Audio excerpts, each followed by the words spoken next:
Hello,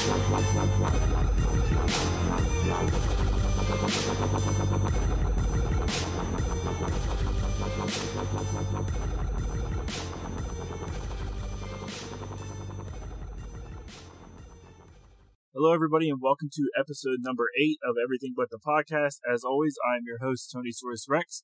In just a few seconds, we're going to throw it away to the special interview with All Things Paranormal Leslie. If you haven't checked out her YouTube, be sure to do so. Follow her on Twitter at Things Leslie and check her out. She's an amazing guest and an awesome person. She has some really scary stories and some really creepy evidence and a whole lot of interesting things to tell us and to share with us. And I really think you guys are going to enjoy it. This interview was a little bit longer than the last few interviews. It ran on for about 35 minutes or so I will not have any parody ads or anything like that in this interview due to, if you guys know about it, the canker sore issue that I have. I'm trying to not talk as much as possible, so I won't have any parody ads on this episode, but hopefully I will have some again on the next episode. And without further ado, let's throw it away to this interview with Leslie from All Things Paranormal. I hope you guys enjoy it. And until next time, stay Rexy. Okay, so we will start with what drew you into the paranormal. Oh, wow. I was fascinated with the paranormal since I was about 7, 8 years old. So, funny story. Instead of, how do I put this? I wasn't a normal child. Instead of your mom telling you bedtime stories, I would ask my mom to tell me ghost stories. Tell me something scary. And she was stationed in Germany, she was in the U.S. Army, and she would tell me real ghost stories. And I just became fascinated, and the fascination turned into an obsession. When I turned 9 years old, about a year later, I saw my very first ghost in our house. And instead of running and screaming, I went outside to look for the ghost. And I was it was an adrenaline rush. Like, oh my gosh, do that again. Where are you? What just happened?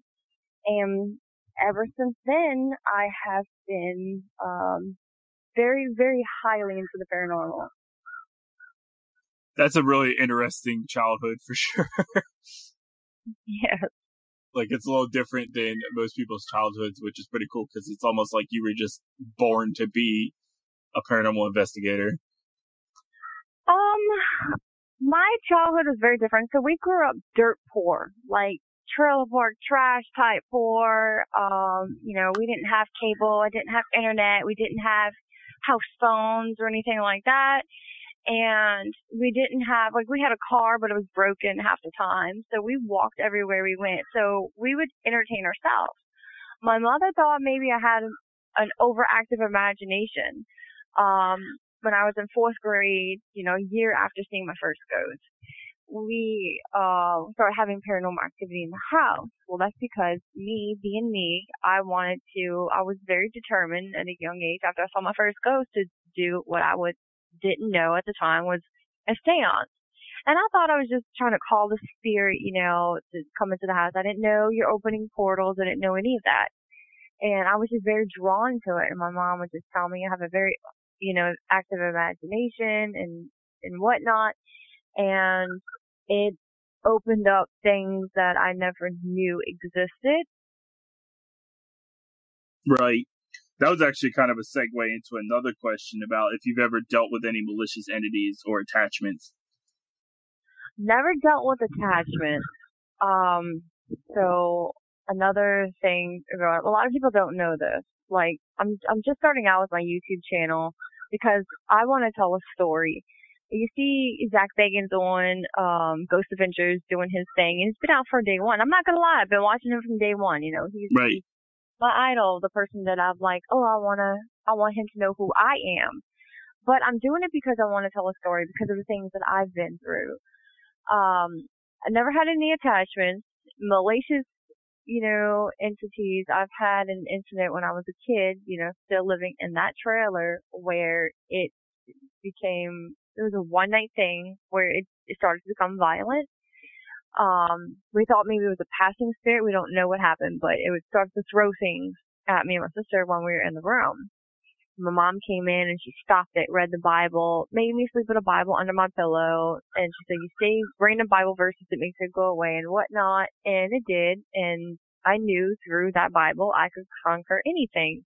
Growing up a Baptist, you know that God can conquer, anything that is evil or bad, and never had any issues like that. So if anything would ever to come up, I know how to, fight back. And then being older now, I learned that there are other things out there that can protect you as well.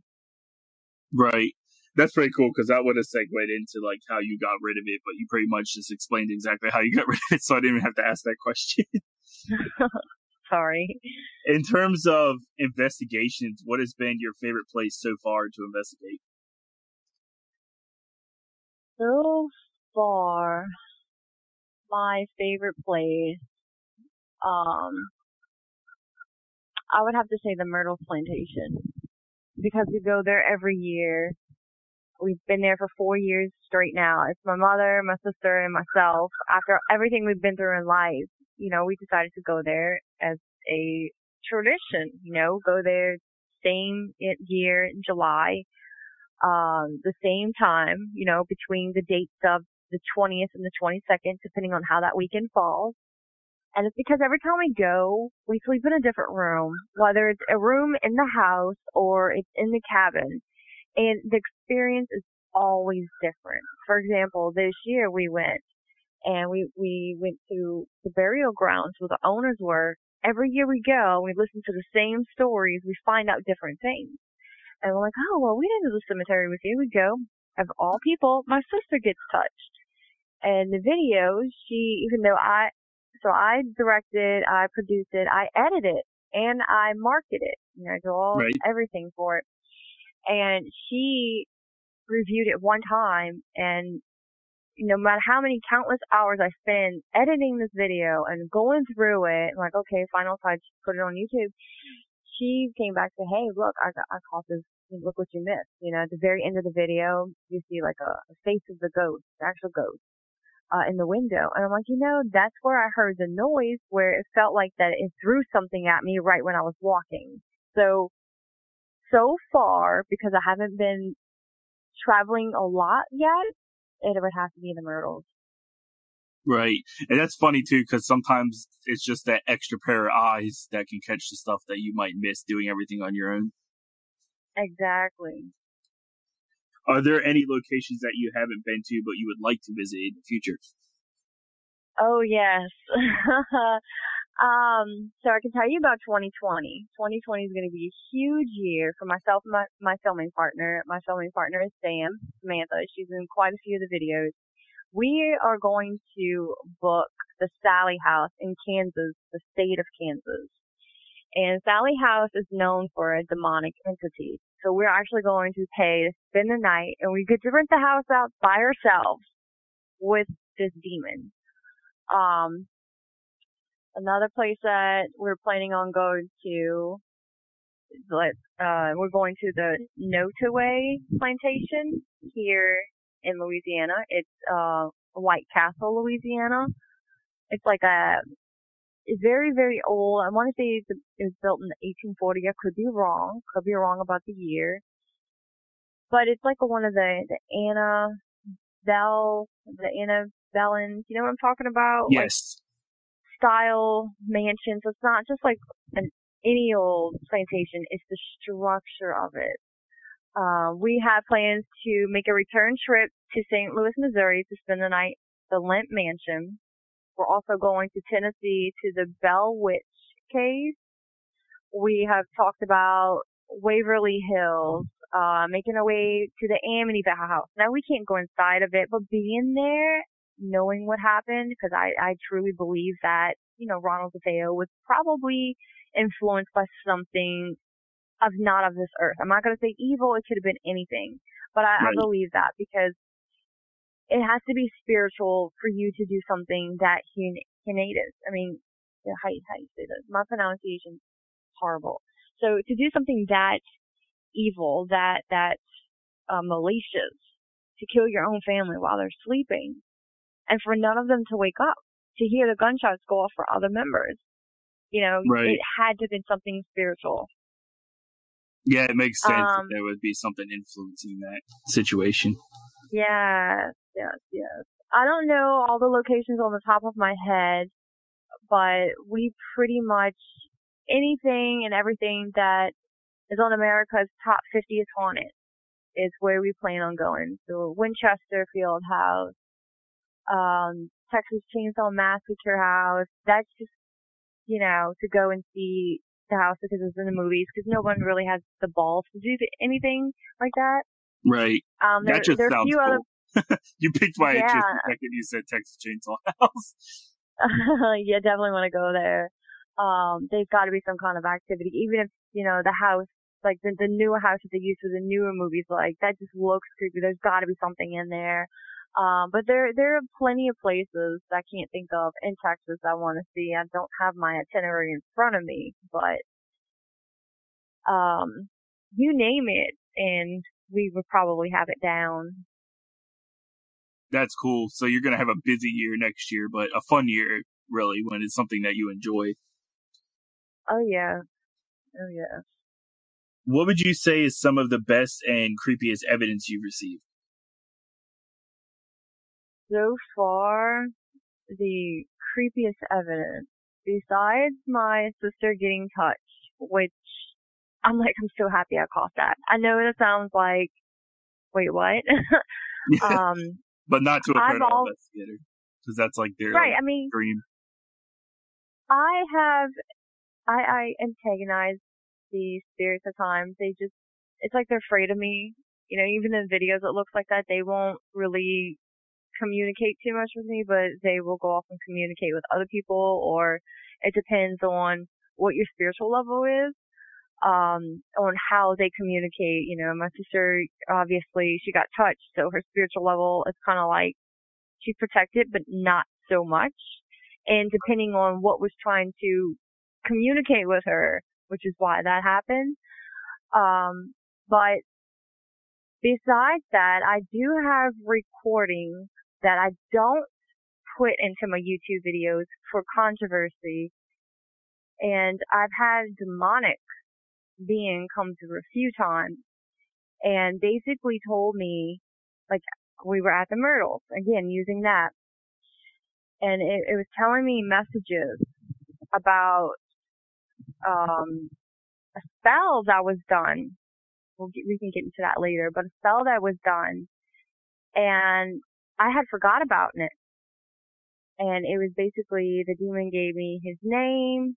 It shot out the name that was involved, with the spell, and gave the name of the person that the spell, was involved with, and a few other details. And you have to slow down when you're doing the voice box, the spirit box, you have to slow it down in intervals, to get certain, so you can you play it like due time.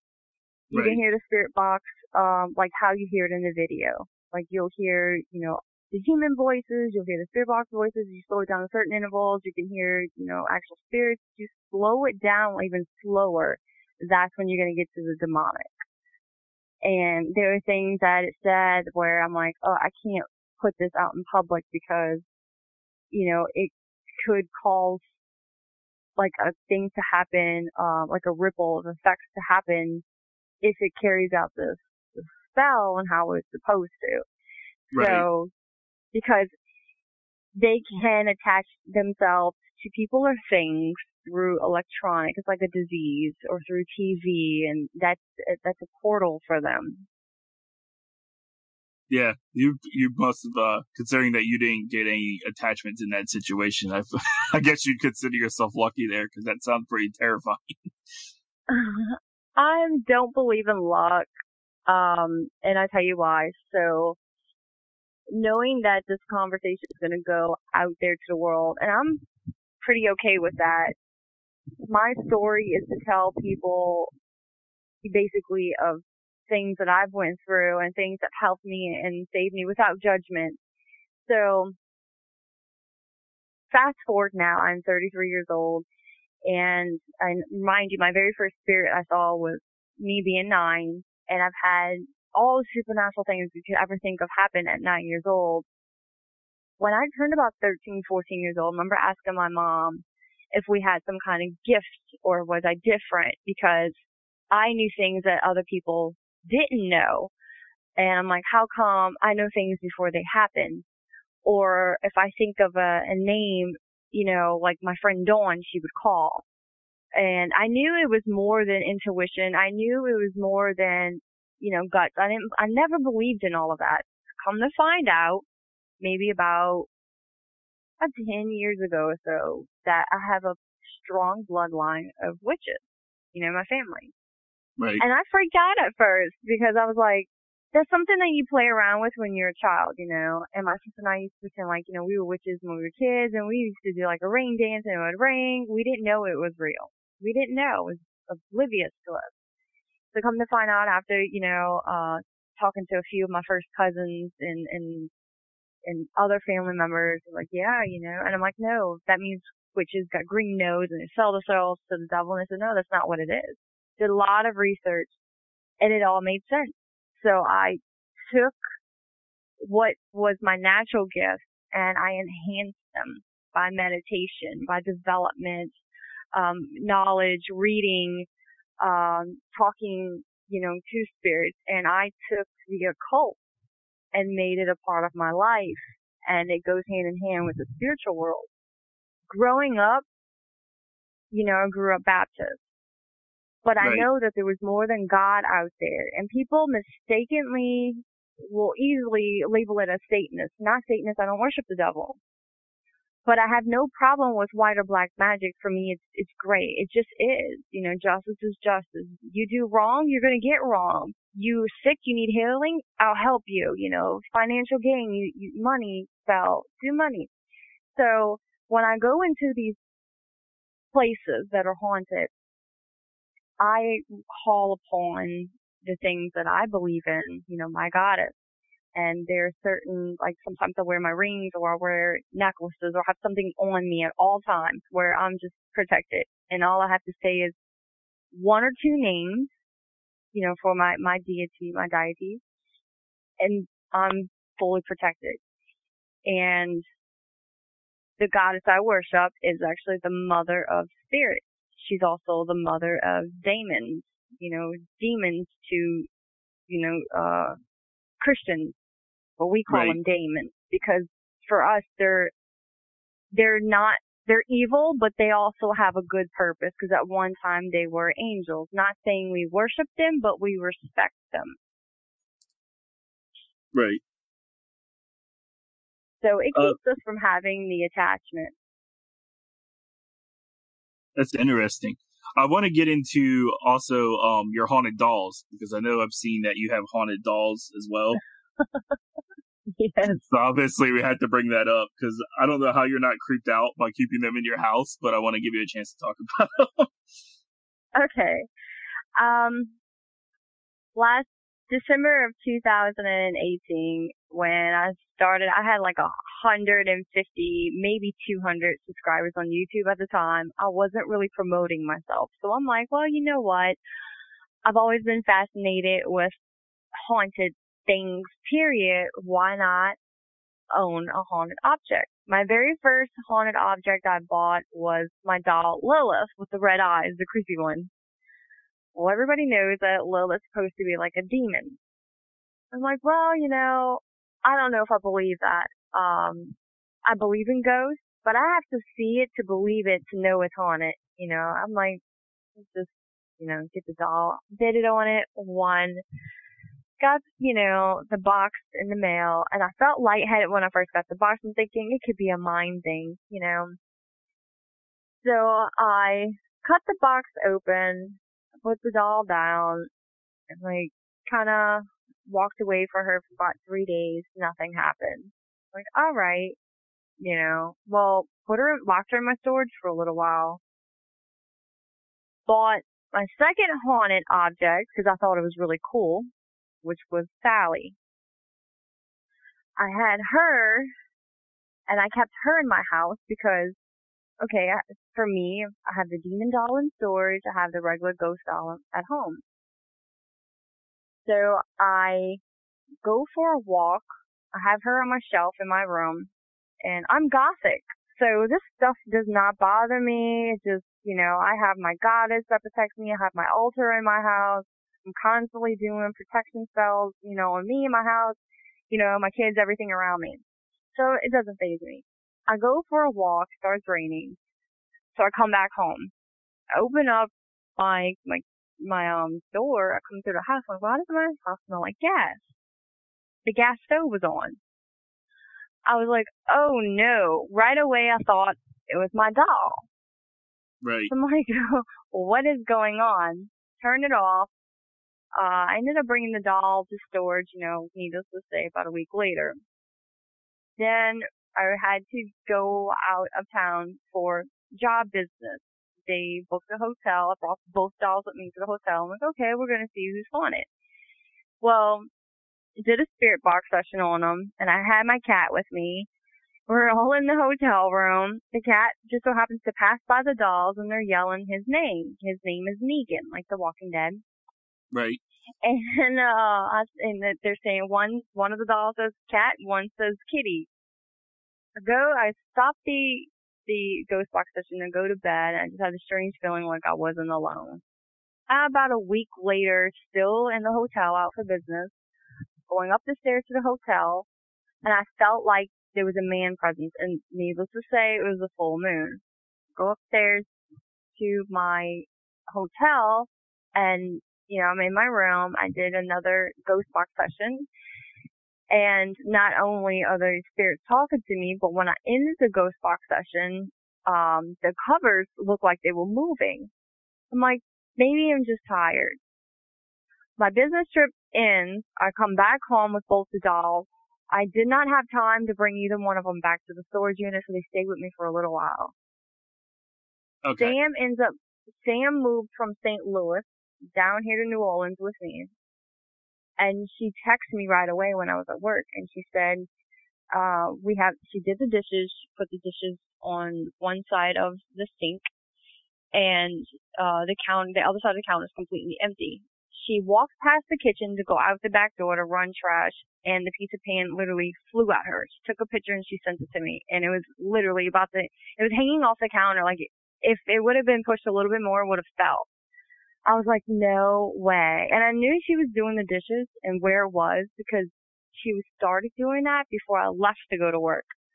I was like, no way. So we started doing more ghost box sessions, and we start seeing more orbs in the house, and we have confirmation from mediums that both the dolls are haunted, but surprisingly, the quote-unquote Lilith doll is the least haunted.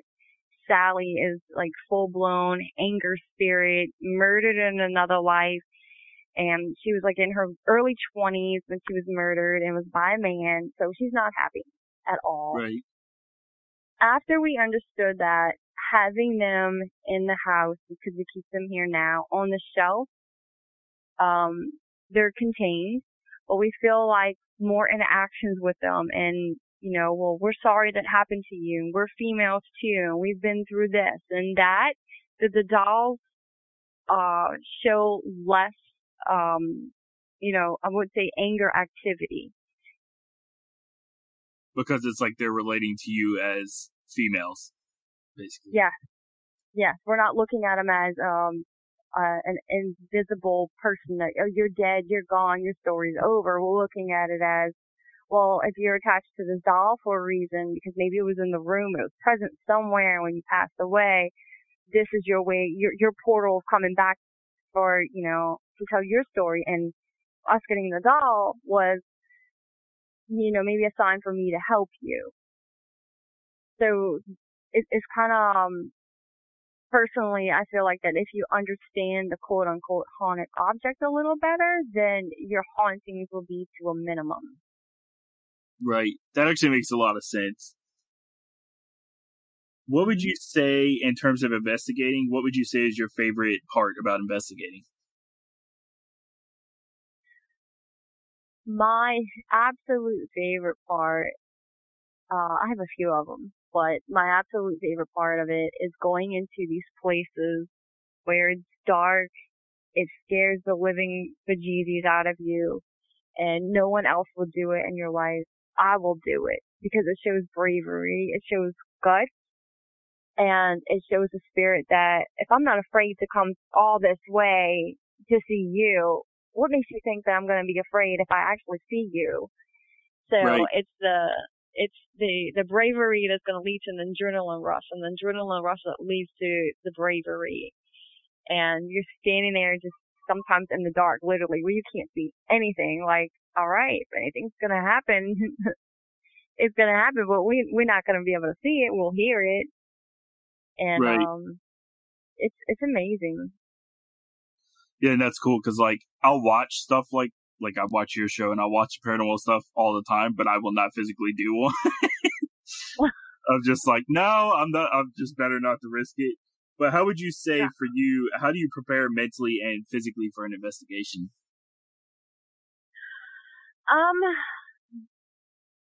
For the investigations themselves, a lot of time, and I'm not gonna lie, we go into it blindly. So we will just, I made the paranormal my life.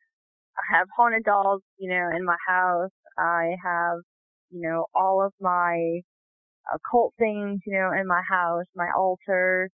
Um, I'm not afraid to go out and find spirits and most importantly, tell their story. You want to help that spirit cope with whatever it is that it needs coping with. Um, so preparing myself mentally, it's more like we just get up and we go to these sites, and hey, I'm off on this day, or I found this site, let's get up and go. Don't know too much about it, and that's what makes it even better because you never know what you're getting yourself into. And for me, it's whatever happens, happens. It's kind of like free game. As far as physically, we just make sure that, I'm well rested before I go because I don't want to, the investigation mostly starts at nighttime. That's when all, Right. physical human bodies are sleeping and the spirits are like settled enough to come out. And between the hours of 3 and 5, the witching hour, it's supposed to be a really spiritual hour as well, where majority of your hauntings happen. So physically, we just have to make sure we get enough sleep in the daytime to where we're rested enough to do it for nighttime, because these are overnight investigations. It's 8 to 12 hours. Right. Something that always interested me when I was watching shows is always like the history and the backstory of a location. Like that's something, whatever I'm watching, that always intrigues me. Like, how do you guys go about doing your research when you're going to investigate a location? Majority of the time we will investigate it.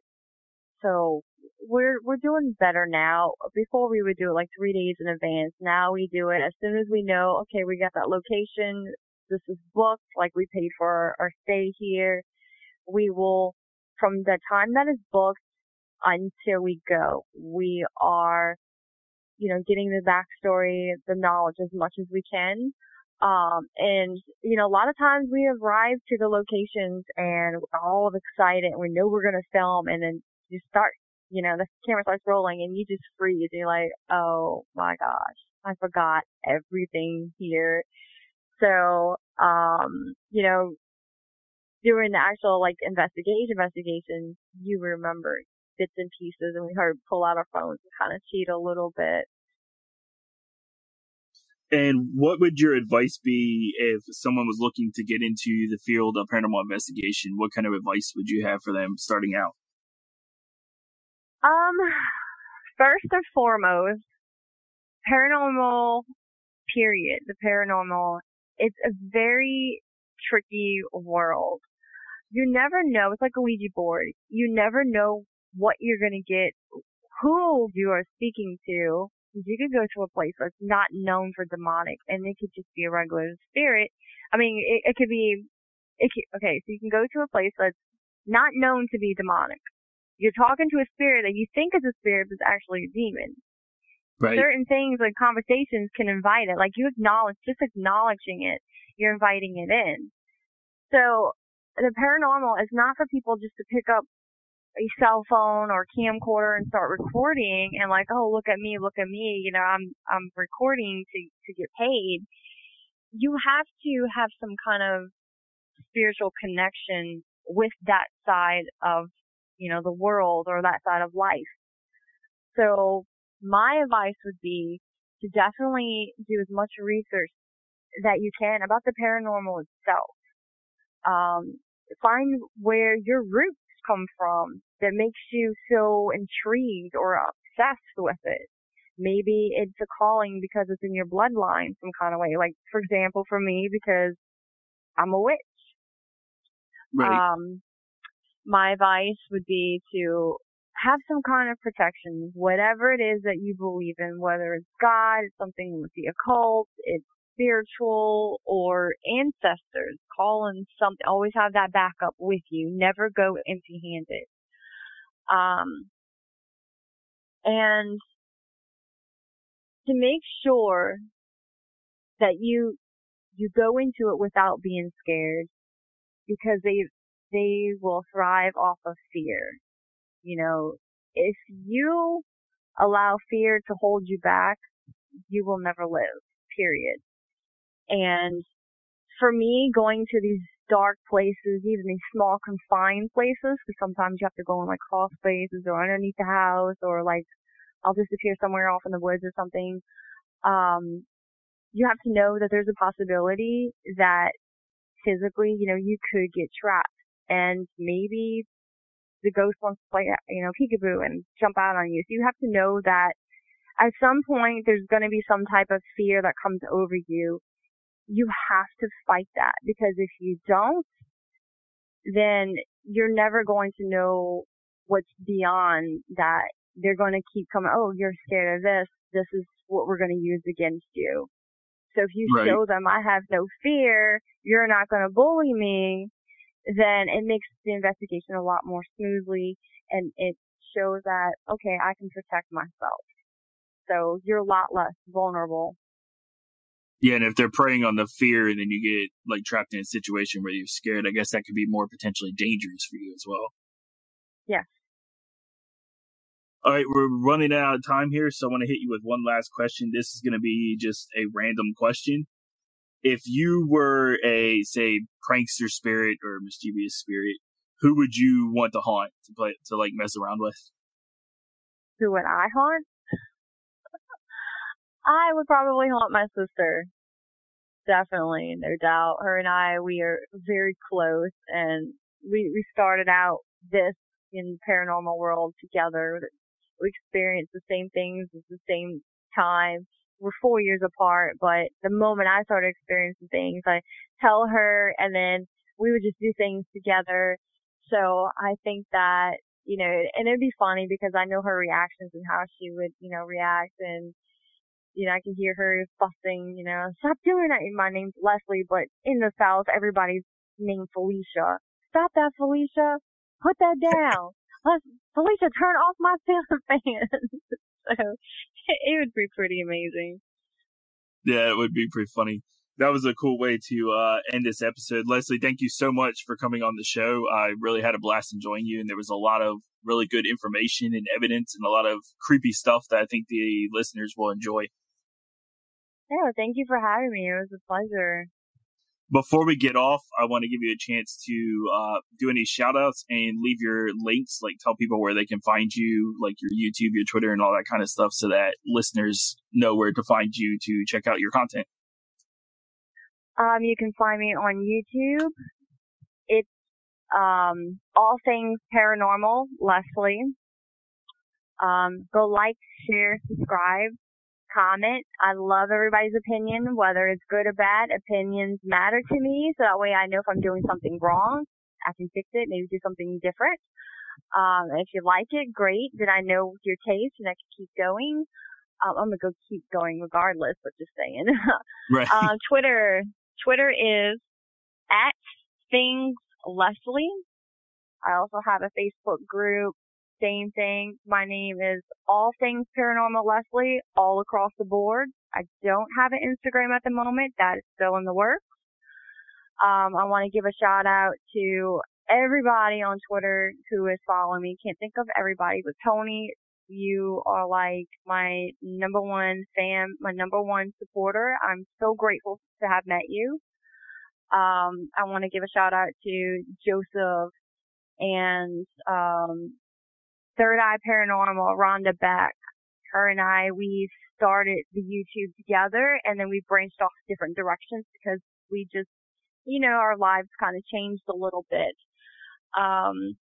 Definitely want to give a shout out to all the paranormal YouTubers. I don't know all their names by heart yet, but all of them that, retweeting. I gave shout outs to them, earlier today, and give shout out to all the newcomers who are, doing the countdown of my subscribers, of me reaching, another goal, another 100.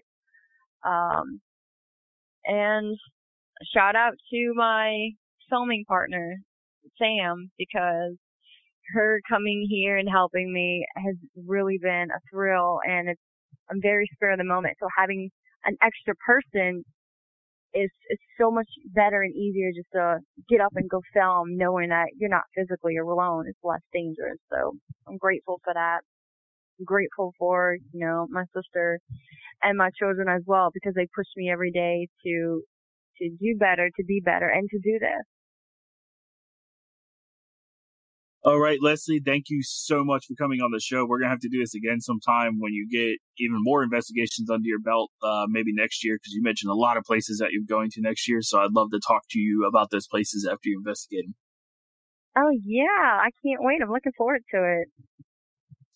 And thank you again, Leslie, and you have a wonderful night. Thank you as well, Tony.